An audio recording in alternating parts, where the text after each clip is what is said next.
Welcome to the Rotary Club of Jonesboro, 5-time reigning Club of the Year. Our inspirational moment from Eleanor Roosevelt. The future belongs to those who believe in the beauty of their dreams. Our program introduction will be by Carl Cates. Thank you all. I'm still, I'm still waiting for it to be the single clap. It took me a while to get used to that when I moved, and now we're going the other way. So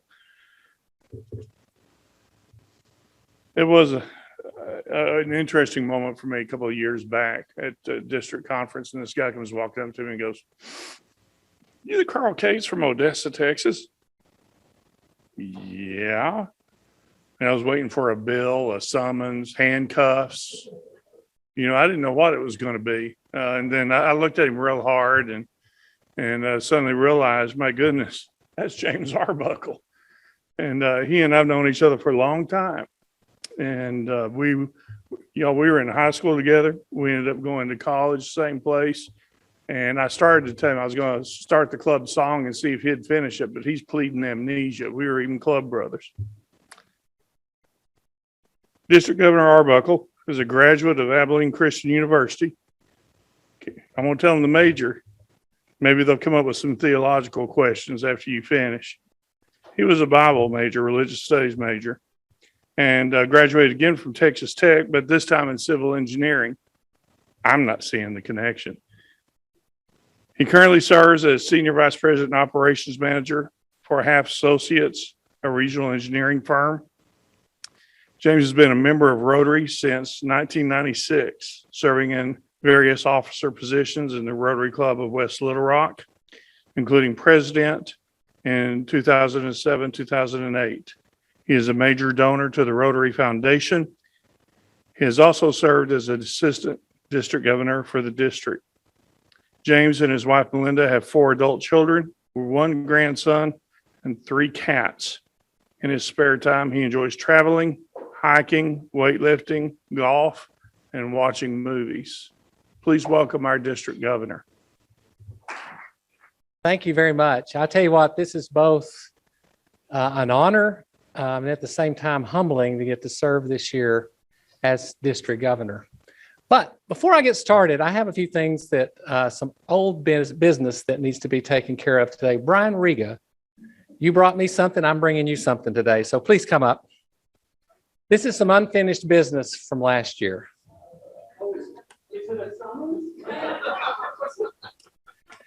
So this was given to Brian last year for his service in District 6150, and now he gets the hardware to take home with him.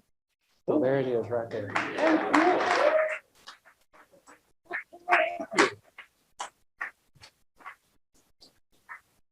Hartley.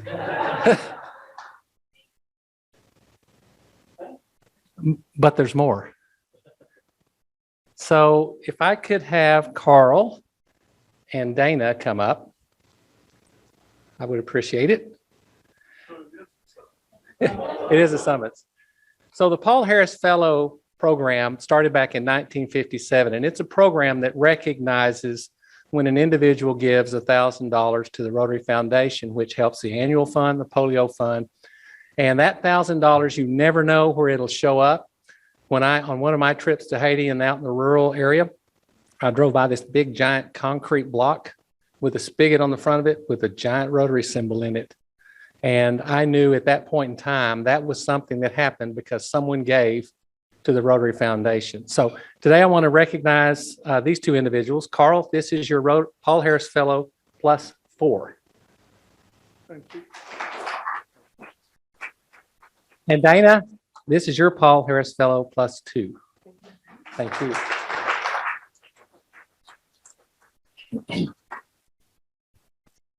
One of the things I like to do as I go and visit clubs is I bring a gift to the clubs.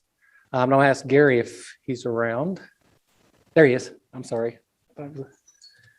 Anyway, I like to give the banner with this year's theme in it, which is Serve to Change Lives. And then one of the things I'm doing this year, I love coins. I love to collect coins.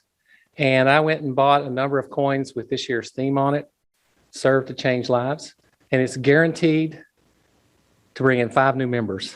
Okay. So there you go. Okay. So anyway,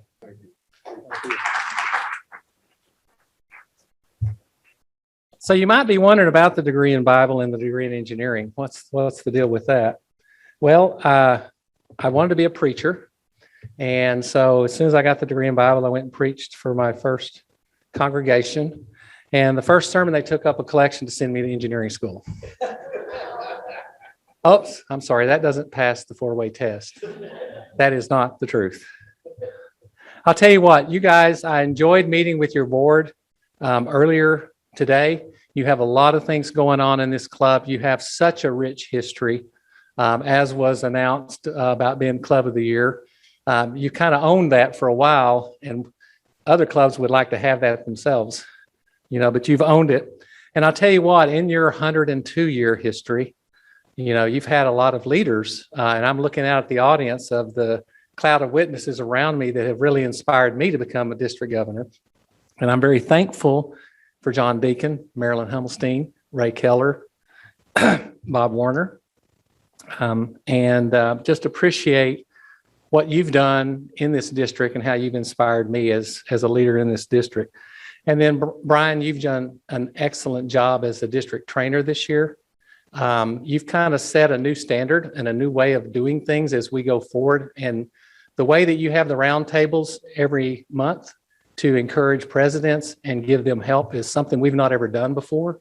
And it has just really taken off and been a great thing. And it's because of your leadership that that's happening. And I thank you for that. I think you guys are going to have a great year under Gary's leadership. I realize that Gary can't do it by himself. He needs your help. And so I ask you to put your energies into helping him and the vision he shares for this club and the things that you need to accomplish this year.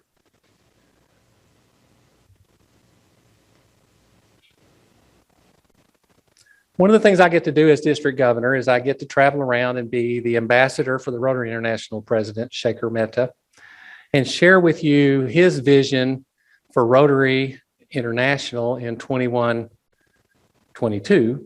and also the initiatives that go along with that. One of the things I get to do as district governor is I get to pick one of them myself that I want us to pursue this year, and I'll share that with you in a little while. So this year's theme is Serve to Change Lives. What an appropriate theme. Ties directly into our motto, service above self, and hits at what I aspire to be. That's a servant. I may be an engineer by profession, but I'm a servant by heart.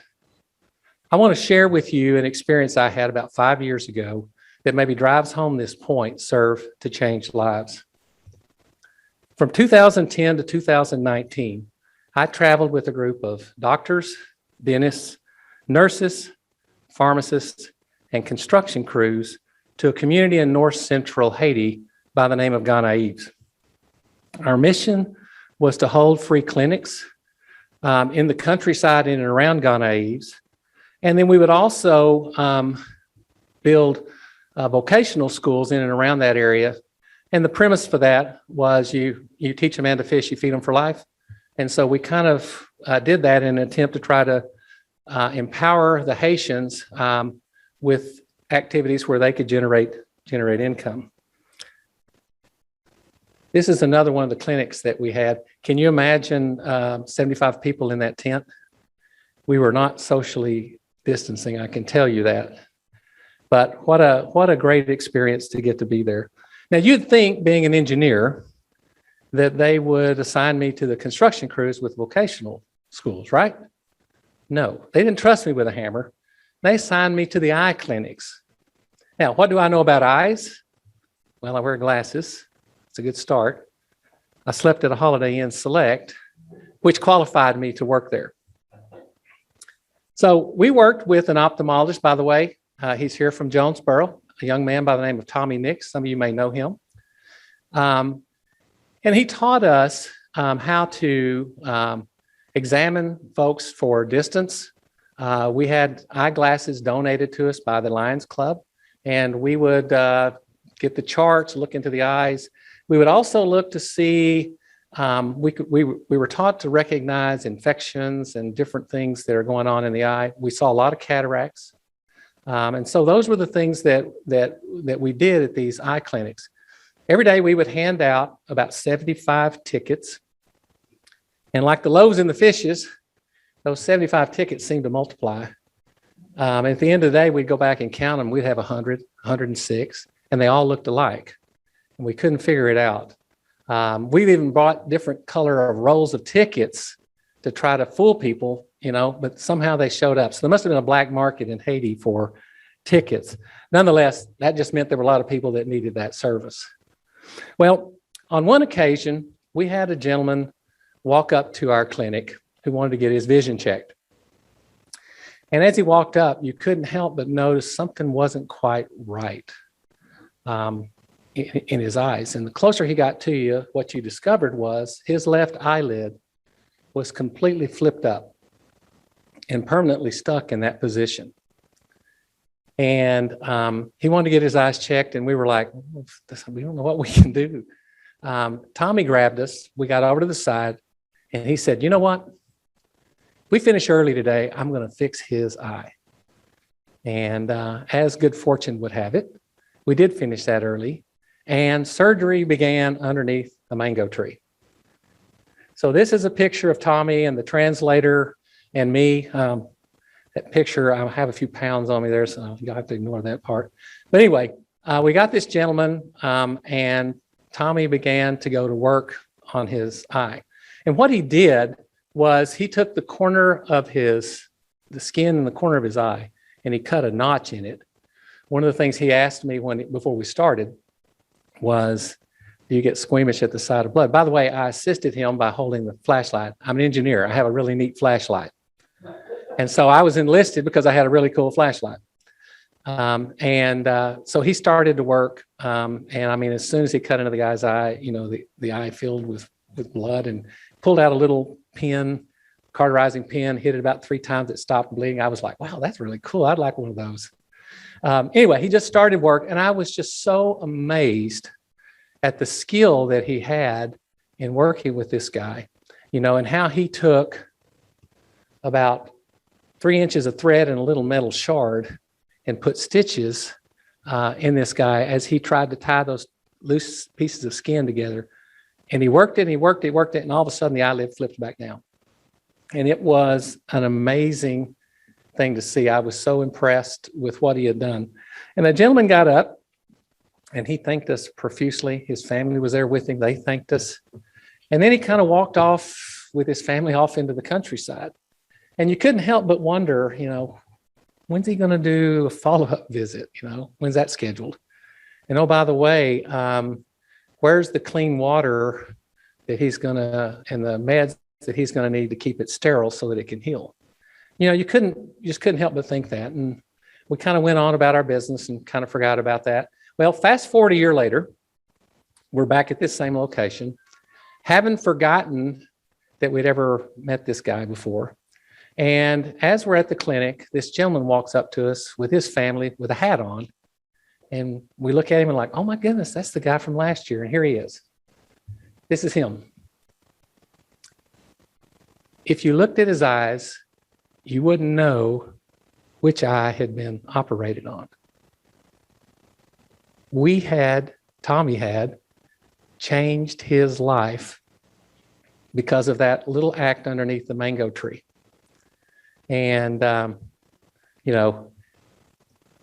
what was my role? In case you didn't get, I held the flashlight. It was such a small thing to do. Just made me think of all the little things that we can do, just the little things that we don't even realize what we're doing that have an impact on someone else's life. This past year, I had the opportunity in the middle of COVID to read An Eye Like Me. Are y'all familiar with the Eye Like Me books? They're books that basically we give out to kindergartners that have their name in the book and have 2 of their friends' names in the books. And when they find out there's a book about them, it just excites them to no end. Well, I had the opportunity to read to a kindergarten class virtually An Eye Like Me book. Took 20 minutes, 30 minutes of my time during lunch. But watching the camera and seeing those kindergartners get excited about that, You just never know. You know, there may be one kindergartner in that group that gets that book that all of a sudden loves reading, a crave reading, and it changes a trajectory in their life to a spot that, that who knows what they can do. And so I say that to you to say that there's the little things that you do, you just never know. Just keep doing those little things because you'd be surprised at how that they impact other people. You know, Shaker once said, service is the rent we pay for the space that we occupy on this earth. You know, with service in mind, Shaker has encouraged us to engage in a Rotary Day of Service. You know, you guys have a lot going on here. But I'm asking you to plan a special day this year, and I've identified that day. That'll be April the 22nd, 2022, which is Earth Day of 2022. And what I'd like you guys to do is engage in a day of service related to the new area of focus, which is the environment. Make a plan that day to get out and do something. I have conspired with the other two district governors here in Arkansas, and we're actually going to do this on a statewide basis on April the 22nd. And we're going to publicize the heck out of it so that we can say, here's what Rotarians can do when they're all united together in the state of Arkansas. So please make plans to do that. It can be something as simple as trash pickup. I heard you guys wanted to plant some trees somewhere. Maybe that's when you plant those trees. So there's some things that you can do relative to that. Another one of Shaker's initiative is each one bring one. You've heard that. Rotary membership has been stagnant for the last 20 years at 1.2 million members. Shaker has said if we invite one person, we could be to 1.3 million by this time next year. Being an engineer, I put the math to that, 1.3 to 1.2. That's 8% growth. Think about your club. Think about what 8% represents. And I think you'll find that that's a target that's not out of reach. You know, but before we start bringing, we need to go find the ones that we've lost during COVID and bring them back to the club meeting. On one of my trips out of the country, I was gathered with about 30 to 40 folks in Atlanta airport. And as we were being called to get on the plane, I had a sick feeling that came over me that something was missing. And as we got closer to them calling my group to get on the plane, I reached in my backpack to grab my passport, and guess what? It wasn't there. I had lost it. And frantically, I tried to remember, walk back through all the steps of what had happened. And then I said, I wonder if I left it on the previous plane. So we went to the service desk, called the gate that we arrived at. They said, well, that plane just took off to Memphis. So we're going to have to wait till it gets to Memphis to see if it's there. Well, guess what? They won't let you on a plane and go on an international trip without a passport. So I got to wave to all my friends as they all got on the plane to leave, and then tried to figure out what I was going to do next, especially if my passport wasn't found. Well, sure enough, an hour later, they telephoned the service desk. We found it. 3 hours later, I'm at a gate at another terminal. A pilot walks off the plane with a passport, and I was never so much in love with a wad of paper that were bound together with an ugly picture of me in it, mind you, than I was with that passport, being reunited with that passport. And I think about that, and I think about our members, and I think about the affections that we have for those who aren't here, the ones that we remember.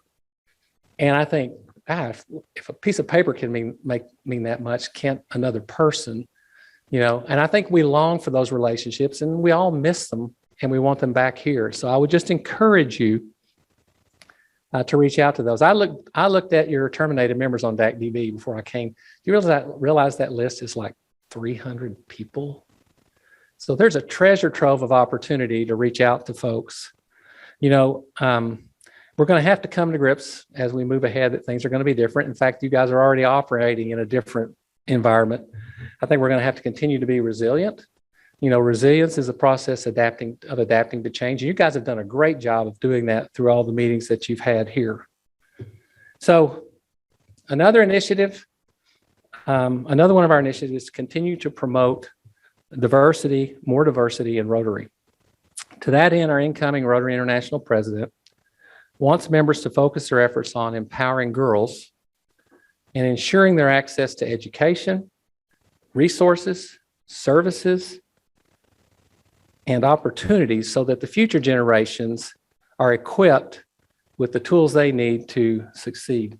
I've reached out to Annabeth Gorman, who is the executive director of the Women's Foundation of Arkansas. And I've said, what can we as Rotary do with you along these lines? One of the things she told me about a program that they have is called Girls of Promise. And Girls of Promise basically reaches out to 8th grade girls around the state, kind of at a time when math is really cool, or all of a sudden it's socially unacceptable to be good at math. And they bring these girls to Little Rock, and they have them meet with women who've been successful in STEM careers. And they have the opportunity to mentor them, to role model for them, and to encourage them to pursue STEM careers. You know, we're continuing to work on things. In fact, I just had a discussion last night with my fellow district governors in the zone about this topic, about things that we can continue to do. There's some more information going to be coming out about some things that you can do this year. So I want to share with you a video that my company put together that kind of hits at this. Enjoy. What do you think an engineer does? Build streets.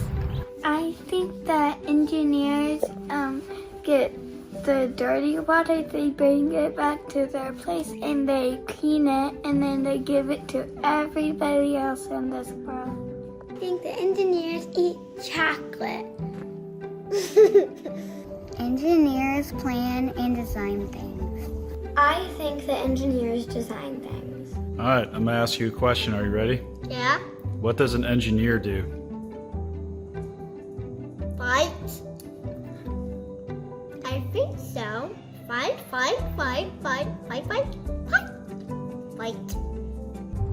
Build things? Drive and put people on the train and take them to the engineer house. What do I do at my job? What specifically do I do at my job? Play video games? I think engineers design things for projects. Engineers help the city. What does an engineer do? Use math and science to solve problems. It does my heart good to hear that. Thought you guys would enjoy that. So one of the areas that I want us to focus on this year is adult mental health. 2020 to 2021 and where we are today has just been a crazy up and down ride for all of us. Whether we'll admit it or not, COVID-19 has not only had an impact on our physical health, but it's also had an impact on our mental health. You know, it's morphed into a disease of loneliness and isolation. I want you to listen to this quote from Dr. Paul Nestat with Johns Hopkins School of Medicine. The brain loves certainty, familiarity, routines, plans, and habits. When those are missing, it can be very challenging. When they're missing for months and potentially long into the future, then it gets even more problematic. You know, even before COVID-19, the prevalence of mental illness among adults was on the rise. I want you to listen to some of these statistics from the Mental Health Association. From January to September of 2020, 315,000 people went online and took the anxiety screen, which represented a 93% increase over previous years. Top that off, 534,000 reached out to that same site to screen for depression, which represented a 62% increase over previous years. You know, more people are reporting frequent thoughts of suicide and self-harm than have ever been reported since the Mental Health Association started tracking those statistics back in 2014. And young people aren't exempt. You know, young adults ages 11 to 17 have been going online and accessing the screening to try to determine what's wrong, what's going on. I'm struggling and I don't understand what's going on with me. You take those statistics in combination with just everything that's gone on around us, from social unrest to politics to loss of jobs, And it's just such a toxic formula that's had an impact on us all. I have an emotional attachment to this issue because it directly impacted my family. I've seen firsthand what can happen. And I've seen, and I know that it's had an impact on us as Rotarians, whether we'll admit it or not. You know, the very lifeblood of our organization is our desire to be together. And when that was taken away, to the extent that it is now, it's been painful and it's hurt. In the dark days of COVID, one morning I was driving to work, and I love contemporary Christian music. And I heard a song that caused me to have to pull over on a side street and stop just to take note of it and figure out who wrote it and where I could find it. It was a song by Matthew West. And that song is entitled Truth Be Told. I want to share with you some of the lyrics on that. It says, line number 1, you're supposed to have it all together. And when they ask you how you're doing, just smile and say, never better. Line number 2, everybody's life is perfect except yours. So take your messes and your wounds and your secrets safe with you behind closed doors. But truth be told, the truth is rarely told. No. I say I'm fine. Yeah, I'm fine. Hey, I'm fine. Oh, I'm fine, but I'm not. I'm broken. And when it's out of control, I say it's under control, but it's not, and you know it. I don't know why it's so hard to admit it, when being honest is the only way to fix it. There's no failure, no fall. There's no sin you don't already know. So let the truth be told. You know what? It's okay to not be okay. That's the first step. One of the things I'm asking our clubs to do this year is to have a presentation, whether it could be a meeting on this topic. You could reach out to those who work in that field in the local area and invite them to come and celebrate what they do. If you had asked me 5 years ago what teletherapy meant to me versus what it means to me today, it's a radically different take on that. Some of the other things that we can do is just stay connected to each other. The social gathering that we have and the fun that we have with each other is helpful, always helpful. And focus on healthy habits like getting sleep, exercise, and eating healthy. And then I always add this to it. Focus on something you're grateful for. In fact, send a note of encouragement to someone else. You know, it's amazing how you stop thinking about yourself when you're writing a note encouraging someone else.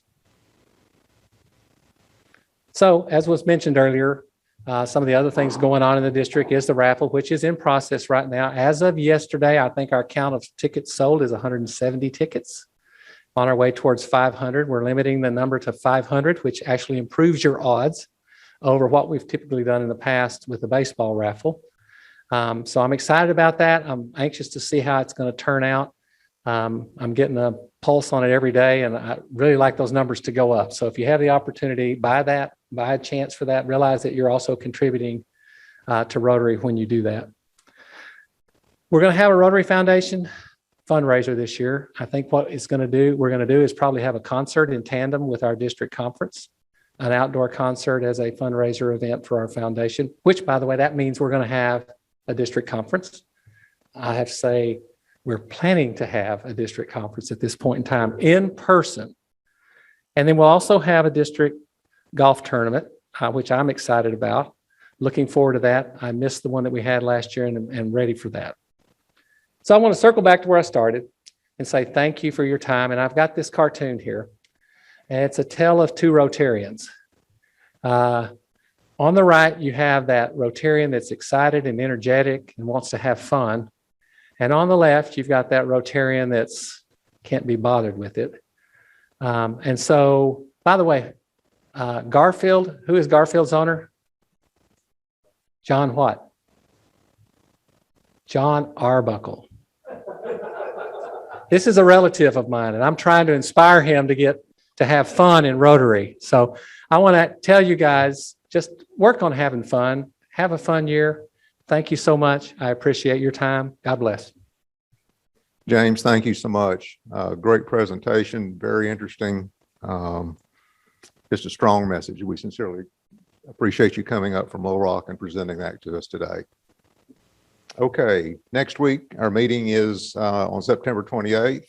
We have Arkansas State's men's basketball coach, Mike Bellato, will be presenting that to us. And our thought for the day from Frank Shankwitz. He is the co-founder of Make-A-Wish Foundation. A simple act of kindness can cause a ripple effect and change everyone's life. And so I'll see you next week. Thank you. We're adjourned.